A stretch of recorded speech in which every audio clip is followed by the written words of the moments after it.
Hello and welcome to the NBA trade deadline special presented by the Ultimate Sports Show. I'm Aaron and I am joined by Manny as always. Manny, how is it going, bro? It's going great. I can't wait to start this. Yes, so we got a big show for everybody. Not only are we going to just cover the trade deadline, we're also going to get into the game tonight as well. For the Lakers and the Sixers, it's a big game as well. It is on national TV. So obviously, let's go ahead and review this trade deadline because today was kind of wild. I mean, everybody's thinking, okay, someone's going to make some big news. Somebody's going to do something. So, what did you think of the Lakers essentially not doing anything? People were a little surprised by it. What was your overall take? Did you actually think we were going to pull the trigger on some people? Well, I thought we were going to pull the trigger on Kyle Lowry. Like that sounded like it was kind of a done deal, but then understandably, we were like, you know what? Let's not put Taylor Horn Tucker in this trade. And I agree with Rob on that one because as much as I would love to have a third sidekick in Kyle Lowry because we all know how great he is. I mean, hey, I grew up in Canada, so Kyle Lowry's big here. But the thing is, did we really want to give up our 20-year-old phenom and Taylor Horn Tucker? No, not really. But it would have been nice. But the thing is, I wanted to see the Lakers go after JJ Redick. But the thing is, he ended up going with Dallas. I would have loved shooting, but it is what it is. I'm happy with our team. When we get healthy, we're going to come back and we'll be fine. Yeah. I wasn't too surprised, honestly. I was thinking, either they have something that they want to pull the trigger with, or they're happy with where they are. And I honestly feel like, they kind of said, all right, well, we're not really focused on the buyout or the trade deadline, especially. But we're more focused on, okay, the buyout, the after. That's where the meat and potatoes are, I feel like, with the Lakers right now. And a few other teams, too. They're kind of looking at it as an option to say, hey, this is where we want to kind of center our attention. Obviously, we know the attention is going to be drawn around Andre Drummond. Obviously, we got shout out to Medina here in the comments as well. Obviously, Hope you feel better. Yes, feel better. We will catch you soon. But honestly, I agree with Medina. I'm glad we didn't give up our young talent because I saw what they wanted. But I mean, you can't just give up THT, and they wanted Dennis Schroeder. They wanted a whole bunch of pieces, so you can't just give up these young talented people to have when we've worked so hard to get them. THT is developing to going to be one hell of a player in the future. Absolutely. But honestly, I'm so glad they didn't do this. I feel like, if Lowry if they would have said, you know what, we just want to get rid of him, so just give us a draft pick or give us Devontae Cacok, or Kostas Antetokounmpo, someone like that in a done deal, that would have been great. But the reality was it didn't happen. Kyle Lowry stayed with the team. Let's go ahead and go into this here. So let's go ahead and take a look. So this is all the trades currently that happened for anybody that didn't get a chance to see this. So obviously, not only was there trades going on, but obviously LaMarcus Aldridge was bought out, and Andre Drummond is officially in the works of getting bought out.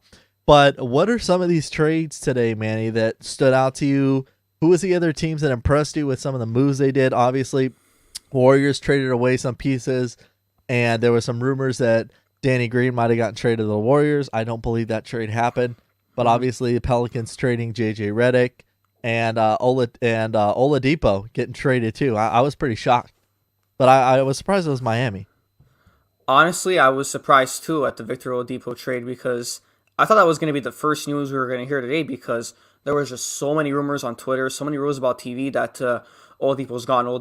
But then, it was 2:00, and I was literally 3:00 was the deadline over here. So then I was like, why is he not getting traded? And then I just see I'm in my car leaving my grandmother's house, and then I see whoa, Oladipo's gone. And then he went to Miami. I was like, I didn't think he was gonna go to Miami. I was actually thinking he was gonna go to Denver. Actually, I was thinking they were gonna do Victor Oladipo straight up for Michael Porter Jr. But honestly, if I'm gonna talk about a team that really impressed me, it was indeed the Denver Nuggets. they really got better. Not only because they got a nice backup center in JaVale McGee to back up Nikola Jokic, but Yeah. the fact that they also got Aaron frickin' Gordon to pair up with Jokic, not back up, but pair up with Jokic. He's a perfect four with him. So now they have a very interesting lineup in Jamal Murray, like Aaron Gordon. Yeah.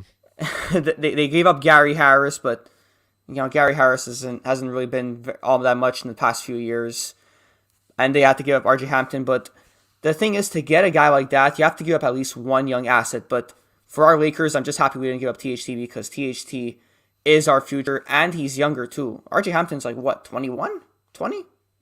Yeah, something like that. I mean, they're all honestly some of these trades. I wasn't surprised really. Honestly, the Warriors trades were the Warriors trades. Whatever, they got nothing to lose anyhow.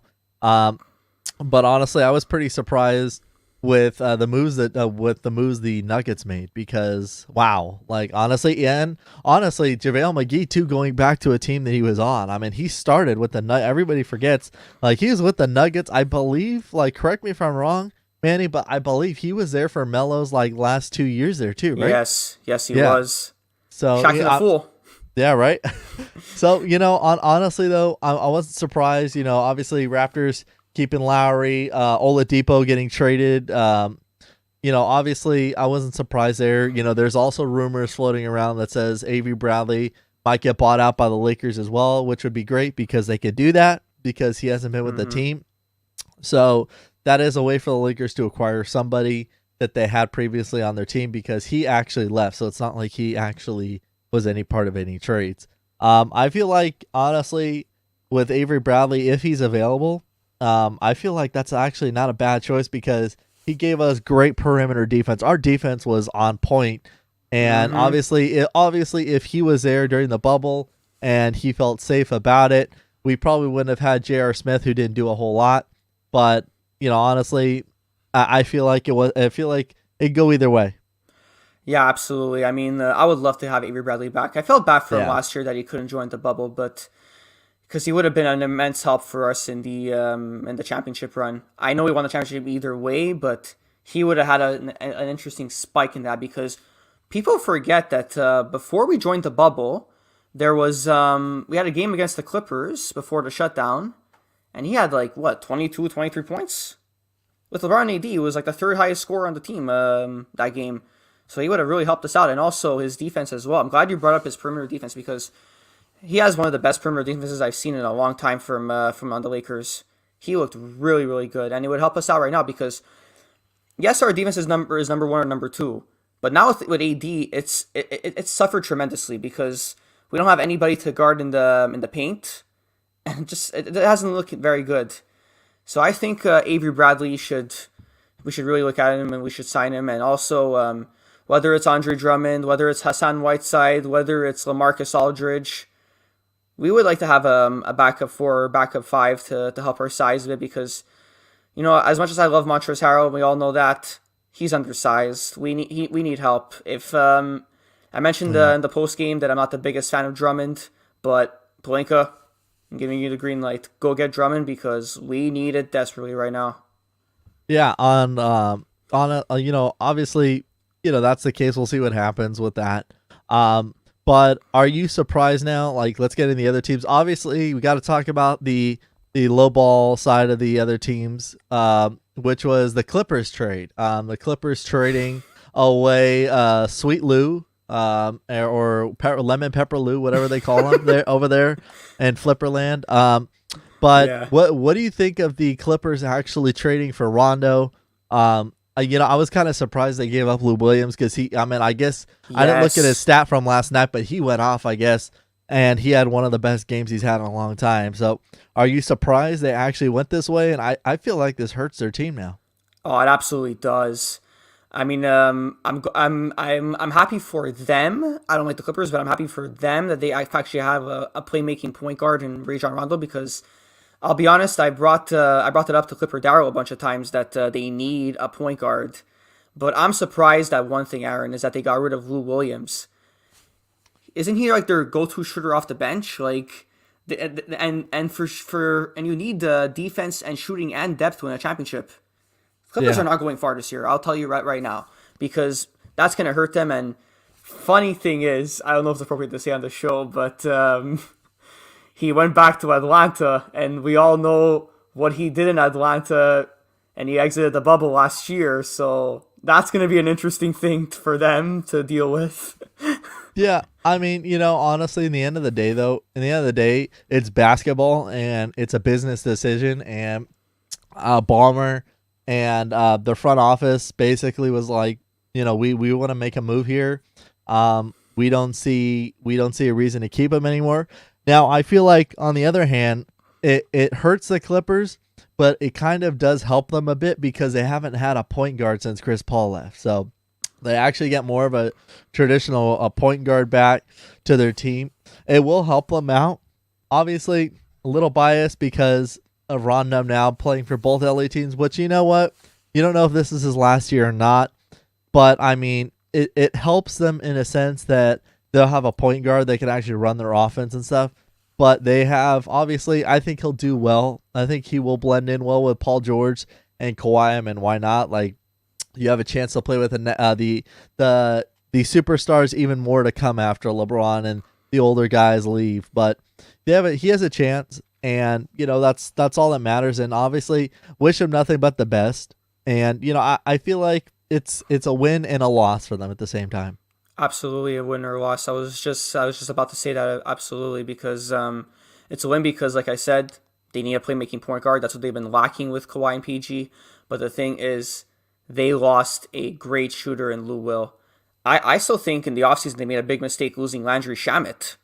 I still think Landry Shamet would have been tremendous for them, but I don't know what the Clippers front office, Jerry West, and everybody's doing, but as a Laker fan, I'm not complaining. I don't like the Clippers, so if they want to do bad moves, I'm good with that. Yeah, I mean, it honestly, people are going to see it as either way. That's how I kind of feel. So, yes, it helps them. No, it doesn't. They lost a big scorer for them. But obviously, let's keep going. There was other trades that happened around the league. Your boy, Lonzo Ball, was, it was up in the air. It was up in the air of what happened. Like, what is he going to do? What is the move? What are the Pelicans going to do?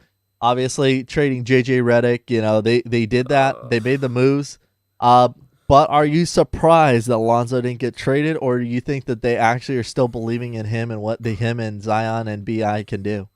No, I'm very surprised they didn't move him because that was the whole rumors that was going on before the trade deadline. And absolutely the fact that I forgot if it's December or if it was January that the rumor came out that they don't want to pay him in the offseason. Yeah. They don't want to give him an extension. So I was assuming that the Pelicans were done with him.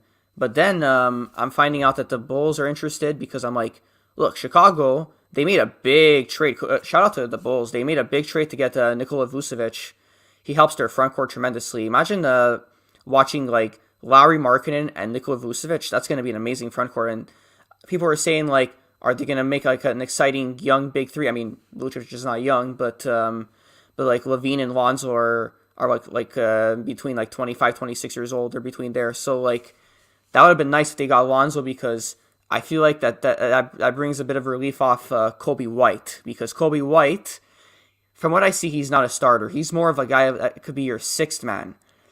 So the fact that you would have Lonzo and Levine as a starting backcourt, that would have been absolutely tremendous for them because it would have provided a lot of offense and also a lot of defense too because the one lack on Zach LaVine's game is he doesn't play many defense, but Lonzo is one of the best perimeter defenders in the game.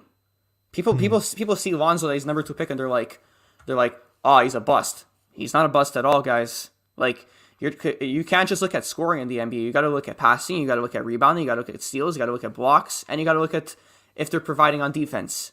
Lonzo does all of that besides scoring, in my opinion. So the fact that I just think the Bulls should have really got Lonzo. That would have been good for them, in my opinion. Honestly, I want to see the Bulls. I do want to see the Bulls succeed. I mean, they have good pieces. They have good talent. They're going to keep getting better. Obviously it would be great to see them get back to a 2011 Bulls a little bit more of, when they had D Rose in his prime, before he got hurt, they were on a roll. They had a great team back then. now I think it's time to get back to their winning ways there as well to keep the East competitive. Hmm. They keep things more competitive out there, makes it more of a okay, here the West is deep, the East is deep. That way things are a little bit more even. But obviously, it is what it is right now. They're going to keep adding pieces. I'm sure they're going to add more in the offseason. So obviously, Terrence Davis went to Sacramento from Toronto. I feel like Toronto's kind of unloading some pieces. Yes, they are. I don't feel like they've gotten rid of they clean house completely. Obviously, Lou Williams going home as well. But obviously, I think that I'm shocked. Wait, did you actually think the Warriors were going to get Danny Green? I saw that on Twitter, and I'm like, that is not happening. Just because, like, yes, they have a lot of shooting. The Warriors, that's what they're built on. But Yeah. Danny Green has been a disappointment this year for Philly. And shout out to my guy Vince. He says he lives near Philly, and Sixer fans do not like him. And we all know how we all feel as Laker fans. We know how we all feel about him last year. He was very inconsistent. We paid him $15 million to do what exactly? Nothing. So, and don't forget that we could have won the championship in Game 5, not Game 6, because imagine he made that wide open 3, 11 seconds. I think that's basically what made like the Lakers trade him away to Philly, and now, well, trade him away to OKC, but then OKC got him for Philly. But I just feel like Danny Green, I don't think he's gonna play next year. I don't think a team's gonna sign him because he's been such a disappointment. But that's just my opinion. I don't know if he is. I don't know, I feel like he's always been inconsistent. Like I guess he had a great game. He had a great game for the Sixers a few games ago where he hit some big shots. That's what he's used to doing. Obviously, he didn't have such a great time here. He was okay with the Lakers. Not up to par as we've seen him in his prime days with San Antonio, obviously, Hmm. when they were so good. Washington, obviously, let's look at the other trades too. Washington traded Mo Wagner to Chicago. So, Mo Wagner, former Laker as well, I believe. Hmm. Yeah, he And was. I feel like again, like they're adding they're adding more pieces there. Mo Wagner was a good shooter while he was here. Um, Gary Harris and R.J. Hampton, first round pick to the Magic for Aaron Gordon. Obviously that's the winner right there. Denver getting Aaron Gordon. I give them major props. Like they lost a few pieces in the offseason, but they're definitely getting up there. Denver is someone you have to look out for. Absolutely. I was saying that as well. That Denver, in my opinion, is the winners of the trade deadline. And I like how you brought up that they lost a lot of key pieces. Like the one of the key pieces that they lost is Jeremy Grant, Yeah. and I'm sure Nuggets fans are kicking themselves for that because he is absolutely balling on the Pistons. And I know a lot of people don't watch Pistons games because they're rebuilding, but he is averaging like what in the 20s? I think he's averaging in the 20s this year. He's doing amazing. But even though they lost all those guys, they really redeemed themselves now in the trade deadline today because of getting guys like Aaron Gordon and Yeah. JaVale McGee. Like now you actually like made your front court better after losing Jeremy Grant power forward. They added an even better power forward in my end because yes, I know Jeremy Grant's having a better season, but overall best player, I would rather have Aaron Gordon. Yeah, and obviously, he's a great piece to add to that team. He's great. Just he's been obviously Magic fans. I'm sure a little surprised to finally see him leave. I mean, I feel like he's always been in some kind of like rumors of, oh, they should move him, they should move him, they should move him. I honestly thought he was going to be that guy that said, hey, I want to stay here with my career. He's been on this team since he started. I mean, Absolutely. and he's been a long time vet now in the league. So I was a little bit surprised they actually sent him away. I figured he's gonna be one of those actual pieces that says, you know what, I've been with here. Florida has been my home. Let me just stay here. I'm battling through what we have, and let me just try and get us a little bit more wins. But in the end of the day, like I was saying, it's a business, and sometimes you think things are gonna go a little differently than expected. But and that's the case. Aaron Gordon finally gets traded. Yeah, absolutely. I'm very happy to see the Nuggets do good because Yeah, they've always been a very exciting team to watch. Even when I was a kid, like I remember they went head to head us in the conference finals in 2009.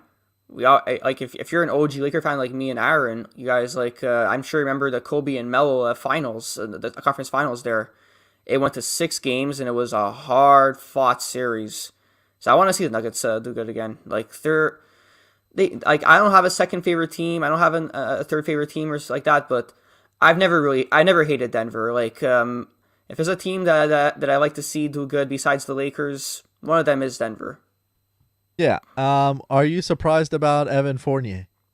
No, I am not because I was hearing yesterday that actually the rumors I was hearing yesterday was Aaron Gordon and Evan Fournier were going to be in a trade for the Celtics, Yeah.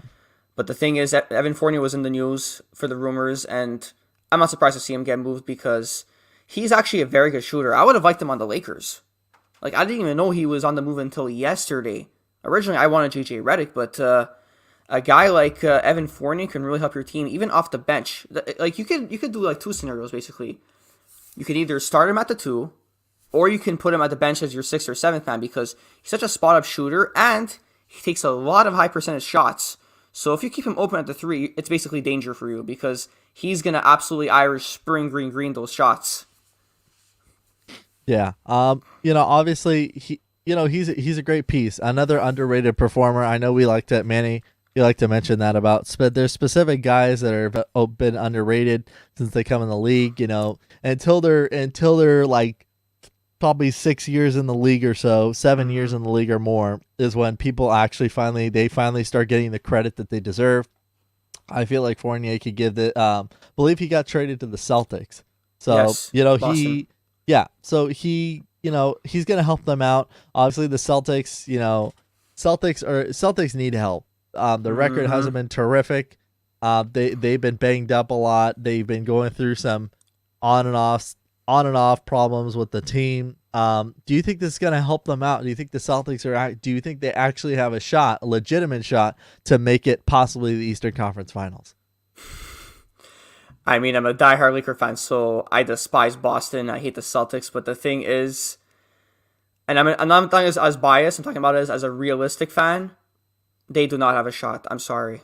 If you're a Celtics fan, you're watching this. I'm sorry to tell you this. You will not have a shot because it's not only because of your record, but it's because the rest of your team is playing very inconsistent. Not Jaylen Brown and Jason Tatum because those two are all stars and they're having very good seasons.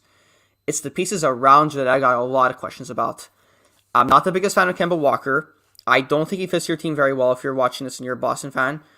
I think they should have got Russell Westbrook. And I mentioned this, I think, on the old show. I don't know if I mentioned it on the new show, but I think I mentioned on the old show that Boston should have got Russell Westbrook because he just brings so much more upscale to your team.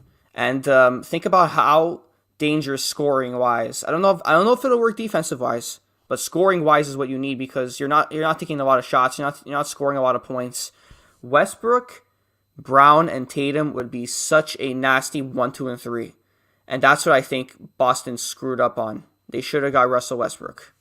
Yeah, honestly, I was even thinking about that too. I'm like, imagine if they would have gotten him though. Like, if they would have gotten Westbrook, like that's right there. I mean, don't get me wrong.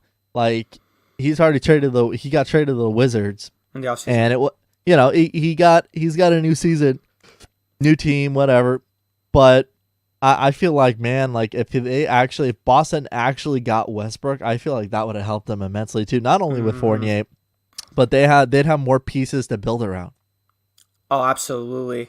And I'm not knocking the Fournier move because that was absolutely a very good move for them because it gives them scoring off the bench. But the thing is, they just needed that guy like Westbrook, that guy to fit culture because the Celtics are kind of like the Lakers in the way that as a team is built with so much history, the fans are reckless and very diehard. Like, you need that winning culture and that winning mentality on your team to attract the stars. And the Celtics haven't won much lately because they choke a lot in the playoffs.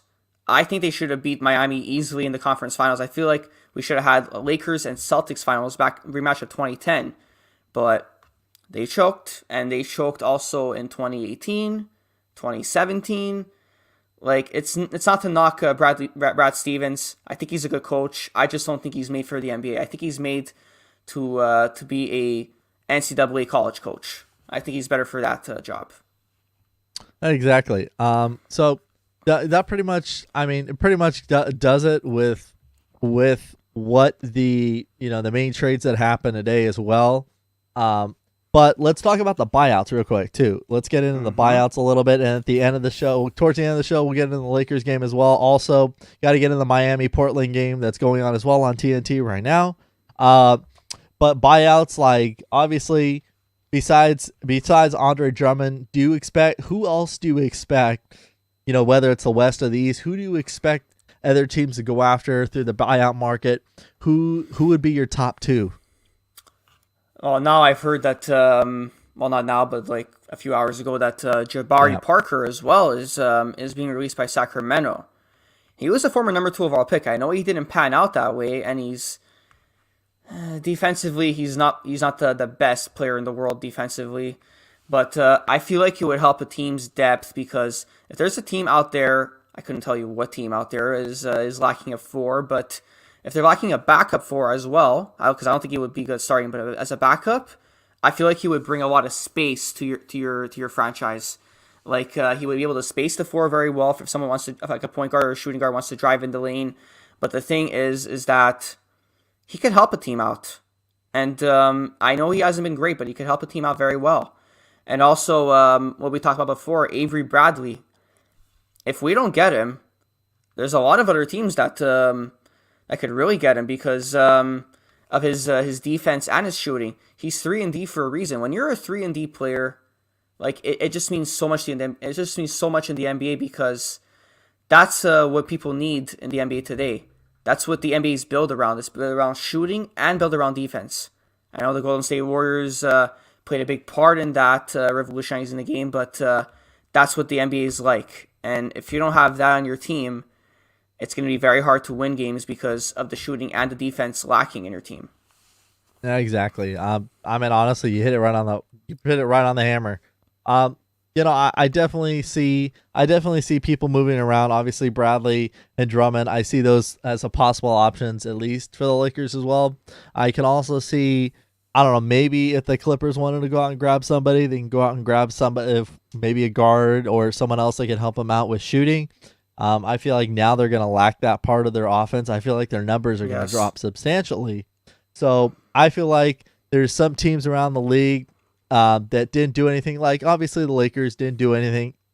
I'm not to worry though, but I feel like there's going to be other teams as well that are going to say, okay, let's go after the buyout market. Let's see who's available first off, and who's going to bite, because there's obviously, I think it's official that the Thunder have the most draft picks on any team now. I think they have like 17 first round picks, something like that. I think it's like 17 or 18 first round picks. That's insane. Like I've never heard of a team gather that many picks and still not even do much in the trade deadline.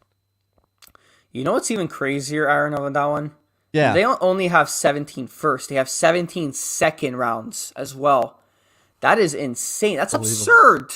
Like honestly, like the fact that they already have a great foundation in Shai Gilgeous-Alexander and Lu Dort and Aleksej Pokusevski, however you pronounce his name. Like, I'm probably butchered that. I'm sorry if you're a Thunder fan and you're watching this, but think about when they're ready to contend and you have all those picks. You can make a huge blockbuster trade with that. Can you imagine if they somehow, if the James Harden experiment in Brooklyn doesn't work out, they can possibly bring back James Harden, and you would have a backcourt of Shai Gilgeous-Alexander and James Harden, along with Lu Dort being the 3, because I feel like he could be a 2 and a 3 at the same time. Yeah. So can you imagine if they put a blockbuster trade like that, and OKC is going to contend for sure. I have them in the next 4 to 5 years. Guys, NBA fans in general watching this, do not be surprised if they make a run at the Western Conference Finals. Do not be surprised in the next 5 years if they do that. No, I honestly wouldn't be surprised in it. Let's get into the earlier game that's been going on right now. Miami Heat and the Portland Trailblazers. Miami's up right now, 110-103 in the game. There's about 5 minutes or so left in the fourth quarter. What's been impressive about the Heat so far, and what What do you think is gonna? What do you think else that they're gonna do? Do you think they're gonna be aggressive at all in the buyout market as well? With obviously making around the pieces that they need to move around. Not going to name a player, but obviously we know there was someone that they lost on that team as well that did some wrongdoings, and I feel like they definitely need another piece. I mean, they're good. They're 500, but I feel like it's just not going to be enough. I don't think that they could get to the Eastern Conference Finals. I don't think they can get there without maybe having just another piece or two. Aaron, I don't disagree with you on most things, but I disagree on that. Like, I think Miami could make the conference finals again, and obviously make the finals again because not only do they have guys like Butler and Adebayo, but they added Victor frickin' Oladipo, and they didn't lose much. They didn't have to sacrifice Duncan Robinson. They didn't have to sacrifice Tyler Hero. I think they can really make a run again, and you're asking me what impresses me about Miami. Yeah. Bam Adebayo. If you before I came on live with you on this show. Yeah. Because I have the game on right now in the background as we speak, but I had it on also before. They're talking about Bam Adebayo's stats. He had a crazy jump. He went from 8 points, 9 points, 15 points, and now averaging 19, half 20 points. And even his rebounds went high. He went from 5, 6, 7 to now 10 and a half. It's absolutely insane. Bam Adebayo is the heart and soul of the Miami Heat. I know Jimmy Butler is Jimmy Butler, but Jimmy Butler is not getting any younger if you think about it. He's 32, 33 years old. Bam Adebayo is 23, 24. When Butler retires and Bam Adebayo is the full-on superstar of the team, I think it's going to be really big for them. I think Adebayo is that good, and as even it wouldn't have made a difference last year. We still would have beat them in the finals, but I feel like Miami would have definitely pushed to 7 games if Bam Adebayo was healthy. He is that good, Aaron, in my opinion. Yeah, honestly though, I mean, I'm not going to deny that they have talented players. I mean, don't get me wrong, they made it to the finals for a reason last year. They got in there. They're a good team. Obviously, they've been dealing with injuries though. I mean, it's no stranger to anybody. They've been dealing with injuries, but obviously, Kendrick Nunn and Adebayo, and obviously that they have Ariza, and you can't obviously forget the big myth. I think he's their version of Danny Green, but their boy Tyler Hero. Man, I feel like that guy obviously is just gonna keep going. He's still learning some things. He's still learning the game. He's young, but he's got a great potential. And I definitely feel like there's a few pieces on that Heat team that they can't afford to lose. They can't. Those are guys that are going to get locked up, along with Butler, that are just going to, I feel like they're just going to stay there. They're going to kind of be the Dwayne Wades of those teams where you found a home there, stick with it, and, just realize how big you are with this franchise. And do you know how big it was the draft when they drafted Tyler Hero? Not only was he a late lottery pick at 13, but they need that culture as well. Like when I talked about Boston and LA with the whole culture and the branding, that's what Miami needs as well, because Miami is also a very big market. But the fact that drafting Tyler Hero makes it big is because when Dwayne Wade retired, they needed a successor to Dwayne Wade. They needed somebody that's the next big shooting guard on that team. Yeah. And Tyler Hero, yes, I know he's not a superstar, but he definitely has all-star potential, absolutely. I think in not next year, but the year after, he could definitely be an all-star. He is that good. He can shoot from anywhere. He can shoot inside. He can shoot outside.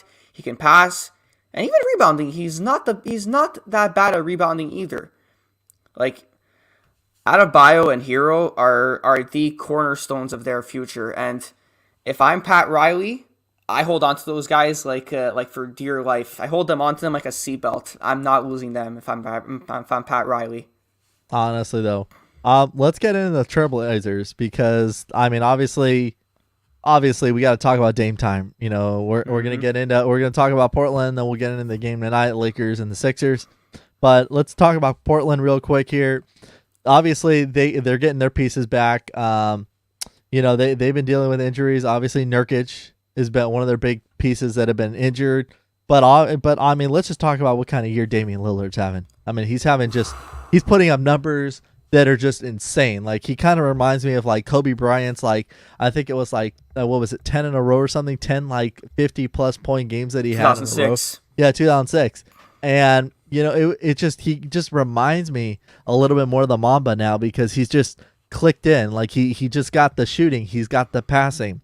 What can't this guy do? I mean, what is there to say about Damian Lillard? He is an absolute amazing player, and I want the analysts as well. I mean, I don't know if they will, but they should give him his respect because not only is he held disrespected in so many ways, he is one of the best point guards in basketball. I think he's if you call me crazy, but I think he's the second best point guard in all of basketball. No disrespect to Kyrie Irving, but he's not better than Damian Lillard. Damian Lillard is literally like a younger Steph Curry. He can pull up from anywhere. We saw it in the All-Star game what he did. I think it was like 2 shots that he shot half court. And I'm just like watching my mouth open like, oh my God, he actually made that. He is absolutely insane. And the fact that he ends up getting 30, 40, 50-point games, like nothing. Like absolutely nothing he gets them. Like he just makes the game so much easy. And another thing I respect about Lillard, me being a short guy, he's not the tallest guy in basketball. He's like what, 6'1", 6'2"? He's which is absolutely insane because he just owns it to all the tall guys in basketball. Because the NBA, the average height obviously is like 6'6", 6'7". Yeah. And this guy's like 6'1", 6'2", and he just dominates them. He absolutely makes them look like fools sometimes on the court. Yeah, I mean, honestly, I feel like if anything, Portland's just they got a terrific team. I mean, obviously they have a great record, and 25-18, they're doing well. It's not like perfect. There's room for improvement for everybody. I think the biggest thing with the Trailblazers is they just got to get healthy. They have to be 100% to really make a big push against the big top teams that want to defend. Obviously the Lakers are trying to keep their seed and keep it going, but they're catching up. They're catching up to everybody. I mean, Dame is on a mission this year. CJ McCollum is on a mission with him as well since he's been back, and Covington, the whole team. So I feel like they're just as hungry as anybody, and I feel like that part of it is obviously a race. It doesn't matter. It doesn't matter where you finish in the Western Conference as long as you make the playoffs, and the rest, is all up in the air. You could be the best team and get eliminated in the first round. I mean, it doesn't matter. So let's get into the game tonight. Lakers and the Sixers. Obviously, Lakers have been struggling. 28-16. They're not, the record's not bad necessarily. Philly's been on Philly is aiming for a 6th straight road win as well. Lakers got a little bit of good news today as well. Marc Gasol will be back tonight. So that's exciting to see. We missed, the big person's presence in the paint. I feel like this is going to help them a lot. And honestly, I'm throwing this out there. There is a chance you might actually see him be dropping double-digit points because I'm telling you, I want him to shoot. Just shoot the ball, take like 20-plus shot attempts in the game. I know Medina's listening to it somewhere because she knows like her and I love watching this guy play. Obviously, I want to see him go off. I want to see just, even if it's 15 points, it's 15 points that we're going to appreciate because those are points that are going to help. He's on a minute restriction, by the way, as well. I think he's only going to play about 20 minutes. But I just want to see him go out there and help this Lakers team out because I feel like they need that. They have a veteran presence out there. Gasol's been a bit of a disappointment. I won't hold you on to that, but I know. But look, you have your prediction. Like exactly, you're entitled to your opinion. Like, I mean, I hope he does all that. Like, one thing I'll give you is that his rebounding is gonna come intact because our rebounding is looking horrible because we're lacking size out there. Like we saw the last 3 games how bad it was because of our size that we don't have AD there, we don't have LeBron there, and as much as I love Montrezl Harrell, very undersized in the paint. He just gets owned by all these big time centers. But the fact that also his passing too is going to help us as well because can you imagine how many turnovers? Do you know how many turnovers we had the last games? they were ugly, and he's able to hold the ball. Medina, I don't know if we believe in Gasol. Like, I'm happy because he's a Laker and I want to root for him, but when he plays, sometimes it's very hard for me to watch. But I'm just hoping. Yeah, I have faith. Don't worry. I'm trying to have faith because that's all we can do. That's all you can do. Exactly. When this team's been banged up as they've been, when you get somebody back, that's like the team partially winning a lottery, like halfway there. Okay, you've won half of it. Now you need the other two guys back. Davis, by the way, there was also some good news. Anthony Davis possibly returns in 2 weeks, so that's it's good to see. Obviously, they're not going to rush it. I was reading about that as well. But obviously, he's been out the longest now out of anybody, so I could see it as got to get his conditioning right. I don't know how much he's been doing already. Maybe he's already been working on it. We just haven't seen it.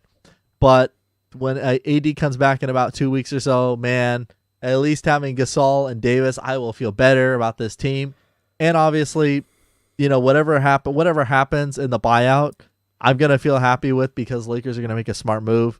So, I'm definitely going to believe in him. And obviously, hey, Medina, you have to believe in him. Manny, I know what you're going to say. And, hey, I got Matthew here as well, our sound and audio video guy for our shows. Okay. Double doubles for Gasol. So, hey, you know what? I'm giving it faith. You need help. You have help. You got one less guy the guy that can suit up now. Obviously, I'm sure you'll see his minutes get back up. So, obviously, I think it's a good game for him to just get his legs under him today.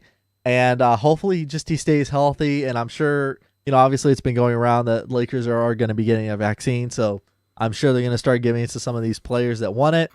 And, obviously keep everybody healthy. No more COVID protocols. And let's just go out there and keep healthy the rest of the year.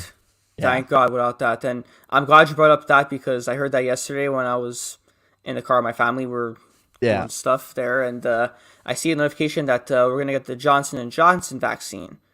And honestly, go for it. Like if it's only one dose, I would say do it because I know a lot of like elderly people here in Montreal because for the younger people it's not accessible yet, the vaccines, but for the elderly people they got Pfizer's and Moderna's, and those vaccines you have to take one dose and a second dose. So my Lakers are doing a good thing. We're going for one dose because why wait for the second? Like if you have the one dose, just go for it, in my opinion. Oh, exactly. I mean, honestly, and it's everybody's choice no matter what. If you want to take it, great. If you don't, if you take it, you take it. If you don't, you don't. I'm just glad the NBA has reached out and said, hey, at least it's available to who wants it. So obviously let's get into, our keys to the game. Manny, what do you think what's your keys to the game tonight? How do the Lakers possibly get a win tonight and snap this streak? I mean, obviously nobody wants to see them, continue this losing streak, but what's your keys to the game tonight? Oh, that's easy. Definitely rim protecting because we all know how amazing the Sixers are, and they also have a lot of size as well. That's the thing it's gonna make us have a hard time against them because they have guys like Joel Embiid and Tobias Harris that have a lot of size, and we know Embiid can really drive to the basket. We know he can dunk the basketball. He just yams it in like nothing. He's in my opinion, is the second best center in basketball. So, and I'll be honest with you guys with Gasol. One thing that could help us with Gasol is that he'll be able to guard Embiid very well because imagine Gasol didn't come back tonight. Like, we would be in immense trouble, even bigger trouble than we already are because who's going to guard Embiid? Like, I'm sorry, no disrespect to Montrezl Harrell, he's my boy, but he's too short to guard him. Like, I feel like you would poster him every single time. So getting Gasol back is huge just for that reason, even though I'm not the biggest fan of him, like I said before. But keys to the game is that but I feel like Montrezl Harrell will do an okay job against Tobias Harris because they are very physical, both of them. I think Montrezl was a little shorter than Tobias Harris, but it's not going to be the worst because I feel like he'll be able to D him up pretty good, in my opinion. Yeah. Obviously, I'm going to go my keys to the game. Pretty simple. Attack the paint. I don't care. Just attack the paint. Marc Gasol, man, you're back now. While you're in there, while you're in the game, go after the paint, go after Embiid, go after Howard, get in there, get these guys on foul issues, even the whole team. Like not only just Gasol, but I want the whole team. I want to see obviously Montrezl Harrell get involved as well. Play the inside out game. And obviously I know Matthew touched in it here as well. They'll get the win. They will get this win tonight playing inside out. I feel like that's been their key. Their 3-point percentage, Manny, has been horrendous, to say the least, to put it nicely. And I feel like definitely taking those jumpers, taking those mid-range shots are going to be suitable, and attacking the paint as well. I feel like that's how they can get it done tonight. Well, there's a reason why I wanted us to get JJ Redick, because I'm glad you brought that up. Our 3-point shooter has been horrid. Not just bad, it's been horrid. And I brought that up in the post game, and I'm still going to bring it up right now.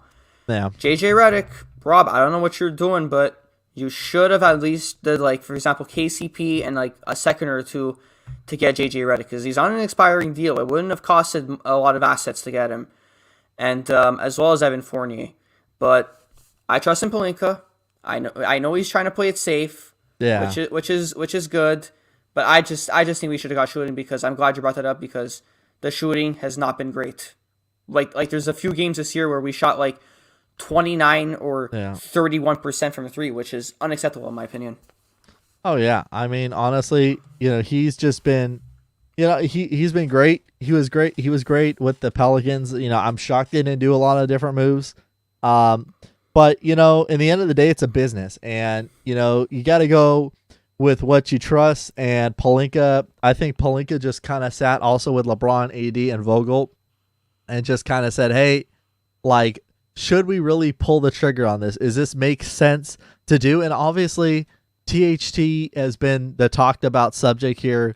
Other people like Skip Bayless as well has said, oh, well, why didn't the Lakers just trade him away? Like you're going to expect somebody to be your pride and joy when everyone's gone, or as AD gets older and LeBron's already retired and this team is built around AD as well. Obviously not only are they going to they're trying to build around THT, but they're trying to, he's solidified a role with this team. He's just not just some low ball rookie. This dude can play. He could give you points. He could give you, he's still learning to be a better ball handler. I will say that, but it's really his rookie year in the league. If you think about it, LeBron even kind of mentioned that as well and said, hey, this is really his first season under his belt, obviously with the whole team as well, not playing any, with the G leagues. So, I definitely could see him growing and obviously proving all those people wrong. Look what they did with other people like, Caruso. People thought, oh, Caruso just came up. Okay, he had one great game. Oh, we'll see where he's at now. Like, obviously we know Caruso has a nickname. He's got the band. He's got it all because he's just kind of grown into that. I feel like it's the same when it comes to THT. I feel like he's just going to keep getting better and better. I'm glad the Lakers did not do that, because obviously we know, we were talking about it all earlier in the day, that people they said, why didn't you just give up THT? Why didn't you just give up THT, KCP, and Schroeder? And that's a lot of what people wanted. A lot of the reports we were reading and hearing about is Schroeder's name mentioned in a trade, KCP's name and THT. And you know what? The Lakers are not going to be that stupid enough to get rid of him. They're not going to do that, because if they were if the Lakers were the laughing stock and they had like two players that were decent players on the team and they wanted to go and they were still in a bad shape like they were for a 7-year streak that finally ended, if they were still in that bad place, oh yeah, they would have cleaned house. They would have made sure all those veterans like went somewhere else to a better team that could help them out and possibly get to the playoffs. But Lakers want to win now. Mm-hmm. They feel confident in what they have, and I think we all do as well. I've said it before. I've heard it all over the radio. Just got to be patient. We just got to be patient. Let Pelinka do his thing. We can't. You can't stress about something. You just got to say, look, if it's meant to be and it's right, they're gonna grab somebody. Obviously, the two people that have been centered around right now in the buyout market is the Lakers getting Avery Bradley back and signing Andre Drummond. Obviously, if these guys both take a veteran's minimum contract, there we go. You know, we have another piece, but I still like our chances with what our team we have. Even if we get a guard or a center, whoever it is, you just got Laker Nation just got to be patient with what's going on. Before we wrap it up here, who's your player to watch tonight? You know, I always go Montrezl Harrell, but this time I'm gonna go with Kyle Kuzma. I'm gonna go with Kuz. Not only that, but also because like we all know our 3-point shooting hasn't been great, and Kuzma, even though he hasn't been consistent from 3, I like that he has no fear to shoot. Like the other games, he's shot like 6 threes and like 5 threes, but like I like that he has the guts to shoot the ball, and we need him to be a leader tonight because obviously no LeBron and no AD, so we're gonna need him to like have an extra spark plug on our team, along with Trez and along with THT. Yeah, I gotta go with obviously T. Yes, haters is want us to give up our talent. Absolutely, Medina. I gotta go. My guy Gasol, man. Medina, I'm right there with you. Marc Gasol is my guy tonight. Even if he's playing limited minutes, just go out there and play ball, dude. Like I need to see like a little bit of the Memphis side of Marc Gasol, man. Just go out there. I don't care if he's shooting up threes too. Like I just want you to be aggressive. I want you to take like 10, 15 shot attempts in 15 minutes of play. Like I would love to see him just be aggressive. The team needs that. Go out there. I say Gasol gets at least 10, 15 points and at least 10 rebounds. So, you know, I'll put it out there. Also, Lakers win this game, Manny, if we do what? Defense. If we play defense, just because, and if we rebound better, because we all know what's going to happen if we don't, because we know Philly has size, and they could also shoot very well. They have Steph Curry's brother, Seth Curry. This guy is one of the most consistent 3-point shooters, not only in basketball, even in NBA history. Have you seen his percentage? It's crazy. Yeah. I think for like that, for high percentage shots, and the fact that he takes a lot of threes a game, because it doesn't take a little bit, he takes a lot of threes, and he's still like around like 45, 46%, I think, which is insane. So in my opinion, we have to watch out our shooting, and we need to play defense. Those two things, easy on the money. I think we pull off a massive upset if we do those things, but I'm not going to hold you to it because Philly is the number 1 team and they're healthy, so I'm praying we're gonna win, but I don't see it. I hope my boys prove me wrong. I got the Lakers winning a close game. I got them winning by 3. I got them winning. Someone's going to either take the winning shot or Lakers are just going to lock down defensively, win this game. Also, got to point out the other big game, Clippers and the Spurs. Manny, who's going to win that game? I'm going to go Spurs because also because I don't like the Clippers, but also because I'm a big DeMar DeRozan guy. So I see him going off with at least like 23 and 10 and 5. And I like seeing upsets in basketball. It's not only because I don't like the Clippers, but it's also because I like seeing upsets in basketball, and I like to see the Spurs do well. And trust me, they are doing very well this year. I actually had them missing the playoffs this year because I was seeing that they want to clean house. Marcus Aldridge got bought out, obviously, but they have guys like the DeJounte Murray and that great 3-and-D guy they drafted as well, Devin Vassell. He's also looking very good. So, I mean, I like to see upsets, so I'm gonna go with the Spurs over the Clippers. I got the Spurs going for it. You know, I know Matthew's not gonna enjoy that, but hey, you know what? Yeah, he won't. I got the Spurs going for it. That's gonna do it for us for the NBA trade deadline special, along with talking about the games that are national TV. So it's kind of a little bit of around the NBA. So we got a little bit of mix of both. On behalf of Manny, Medina, and myself, thanks for tuning in, everybody. Thanks for everybody in the comments for tuning in. And we'll see you guys later for the post-game show. Take care, guys. Peace.